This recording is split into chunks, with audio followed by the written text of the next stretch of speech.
You're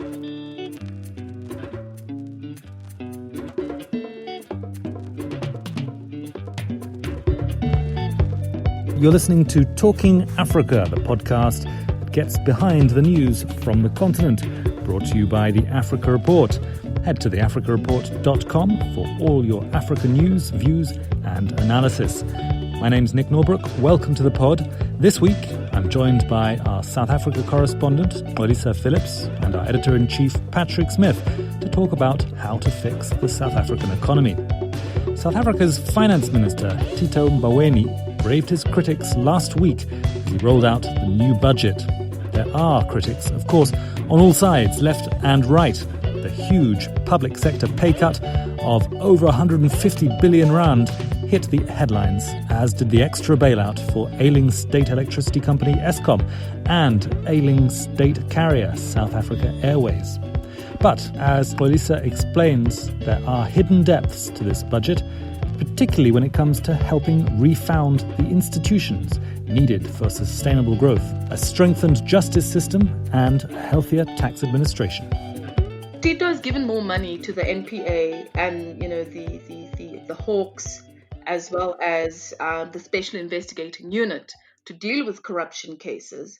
And there are three big things, in his speech. It was the wage bill growth, it was curbing corruption, it was also curbing wasteful expenditure, which is a huge source of dispute and it's a disputed terrain in the government, because that's where a lot of the corrupt tenders in the public system are awarded. So in a way that is a politically supportive budget for the Ramaphosa project of trying to get his arms around some of these institutions that went rogue under Zuma, and by helping the National Prosecuting Authority, by helping the investigative cops unit, that's taken a stride towards that.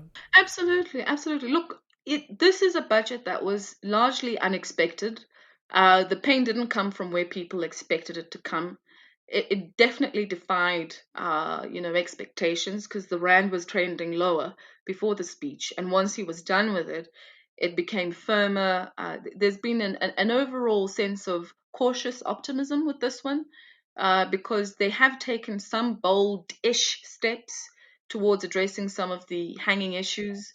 And I think that what's going to happen in terms of a rating agency context, I don't think Moody's is going to downgrade us after this budget. They might just effect another review in October and see how far along we go with some of the announced initiatives to curb public expenditure. There's a figure that's often bandied around about the costs of state capture under the Zuma government, and that figure is over R1 trillion.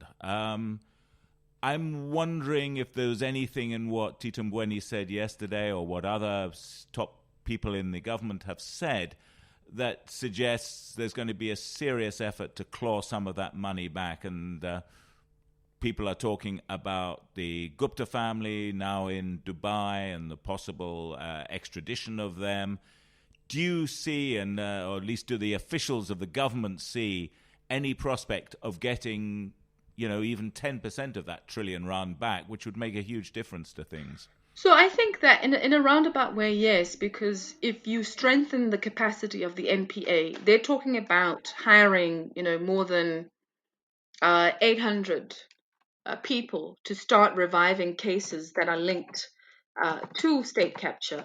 And Tito was very pointed. So that the 2.4 billion that's been given to these institutions as an additional allocation, it will go towards, the appointment of about 800 investigators and almost 300 prosecutors. And he says in the speech that they'll assist, in clearing the case backlogs emanating from the Zondo Commission, as well as other investigations. So there's definitely a pointed and a concerted effort to try and mobilize resources towards prosecuting as well as recovering some of the monies lost during the state capture years. The finance minister, who seems pretty exposed at this point in time, points out that, at almost 40% of the budget, that public sector wage bill is preventing South Africa from spending on productive things like more education, more roads, more power stations, and so on. That does seem to be borne out in the investment numbers that we see recently. You know what? I think that there are different tiers to the public sector, right?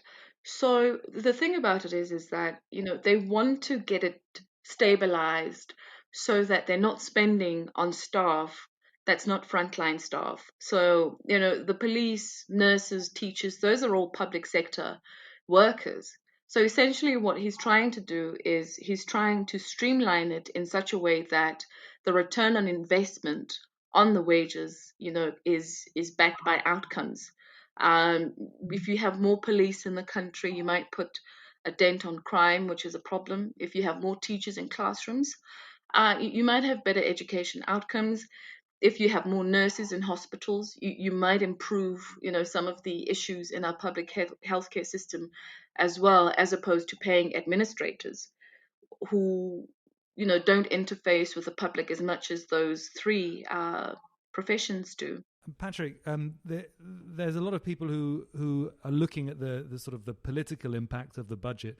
When he was about to make his speech, I think people were surprised at how little pomp Tito Mboweni had. Normally, he's known for his grandstanding manner, but he seemed quite subdued, almost as if he saw the tough political fight up ahead. Is that fair to say? The hit on public sector wages, that's 160 billion rand over the next 3 years, I think he announced yesterday.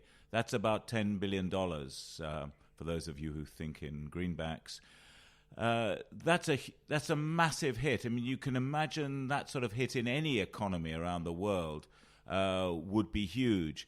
And to actually launch cuts like that against the same political base that supported you, because most of those public sector workers are either members of COSATU, or this Public Servants Association, which is a rather sort of posher group, I guess, or they seem to think they're posher.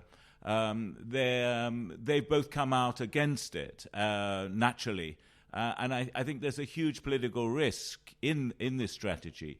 The other point is about Mboweni himself. He has been known to have a fairly freewheeling attitude to public statements. He's said that he wouldn't mind then state airline closing down. He can't see much point in it and things like that. And he's got a fairly tough sort of market-orientated view when it comes to economic policy. I think what is really surprising about the choreography around this budget statement on Wednesday the 26th is that the lack of backup from his fellow ministers, and particularly from the president. Ramaphosa delivered, a tough State of the Nation address, talked about tough measures, but was pretty unspecific.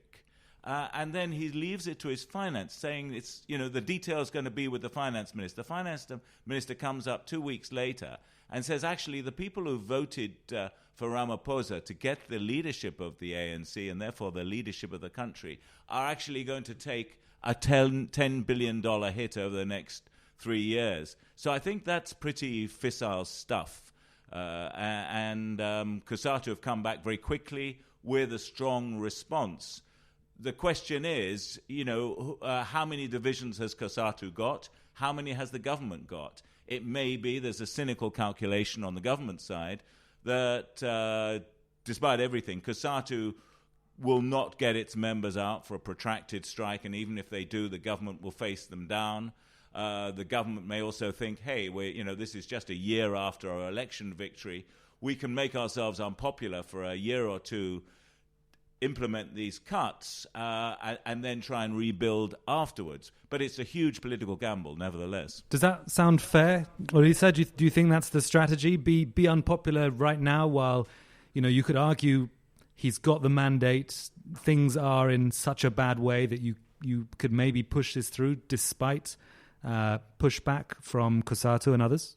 So I think that it all depends on the actual mechanics of how they implement this decision. One of the things they've said is that there's a current 3-year wage agreement which is still in force, and they're trying to go back to it and to renegotiate some of the salary escalations. They might affect wage freezes. It's been done before elsewhere in tough times. I think that what's also interesting is that COSATU's 3 biggest unions are in the sectors where the minister has said that he wants more people on the ground. So, in terms of healthcare, Nahau is COSATU's biggest affiliate, and it's dominant in the public healthcare sector in South Africa. There's POPCRU, which is the police union. It's also a COSATU affiliate. And then there's also SATU, which is the biggest teacher union in the country, and it's quite a dominant force in that sector too. So I think that, as much as it seems unpopular at face value, um, it's something that requires necessary action. He can't kick the can down the road much longer. And I think that, the other thing that people must remember is that a lot of the public sector workers are old or nearing retirement. So they might also get some deals there to get the older workers out and get new blood into the system. So there are various ways in which they could balance the equation in a way that it doesn't really necessitate, an all-out war on both sides, but it's something that needs to be done now rather than later, and they need to make some sort of move or step forward because it's been in discussions, since 2015, 2017, 2016, and nothing concrete has been done. And this is the first time a finance minister has actually said, you know what, we've initiated talks in the bargaining council, and it's time to start, cracking this egg and determining which way the equation will go. But bottom line is that the wage bill, as it is, it's currently, unfortunately, it's unsustainable for the government. With the extra money for Eskom, does that come with conditions? Does it come with the beginnings of the unbundling or privatization, or however it's being currently mooted at the moment? So, I mean, one of the things that, hasn't been addressed about Eskom's unbundling is where will the debt be housed? Because the mooted unbundling structure is along, generation transmission and distribution. And the new CEO, Andre de Ruyter, when he first took up the position, said that they first need to get the balance sheet right before they talk unbundling. So what I think will happen is they'll have to address some of the issues, with Eskom's very shaky balance sheet at the moment.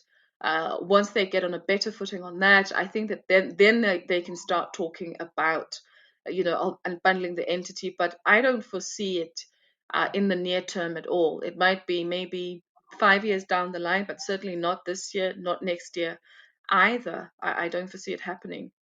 Does this mean this budget hit on COSATU and the unions? Does this mean that the unions may back off from their offer of cooperation with the government's attempts to bail out Eskom? Because when I was in South Africa, we were talking about the prospect of the unions using the Public Investment Corporation, which houses the public sector workers' pension funds, as a means of setting up some structure which the government could draw on to finance some of the Eskom debt. Do you think COSATU may turn around and say, well, if you're going to take this attitude to our workers, our members, we're certainly not going to help you out on the Eskom thing? So it actually, this attempt to cut public sector wages actually might hamper some of the government's other strategies.